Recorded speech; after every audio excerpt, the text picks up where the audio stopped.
Masoneria, si në Shqipëri dhe në botë, ka faqen e saj zyrtare, ku ti mundet të ti kontaktosh, të trokasësh.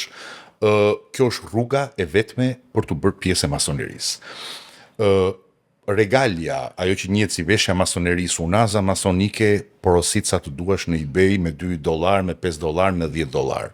Nuk të bën mason veshja. Jo, unë nuk i mbaj. Unë i kam të gjitha, por nuk i mbaj. Patjetër, sigurisht shikoj. Patjetër, ato shërbejnë për ceremonialet tona kur mbledheni. Masoneria kur nuk kontakton kërkënd.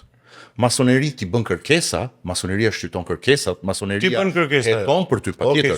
Okej, super. Unë duhet të bëhem mason, si mund të bëhem? Ty duhet të jesh 21 vjeç dhe lart. Ti duhet të jesh njëri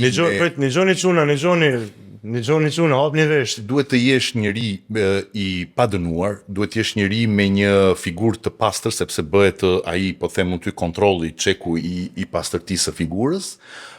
Duhet të paraqesësh kërkesën tënde, ku ti të tregosh arsyen tënde pse ti, domethënë, kërkon të bësh pjesë e kësaj vëllazërie. Pra, ti sigurisht je informuar, ke lexuar etj, dhe ti e di që ti je në kërkim të dritës së dijes, dritës së diturisë, ezoterizmit, shpirtërores, emocionales, dhe ti je në nivel altruizmi. Ti nuk shkon në masoneri për të pasuruar, sepse masoneria nuk të jep asnjë pasuri, veç pasurisë shpirtërore, ezoterike dhe dijes të lashtë gjeometrike, aritmetike, astronomia, janë shkenca të cilët zotrojnë masonët.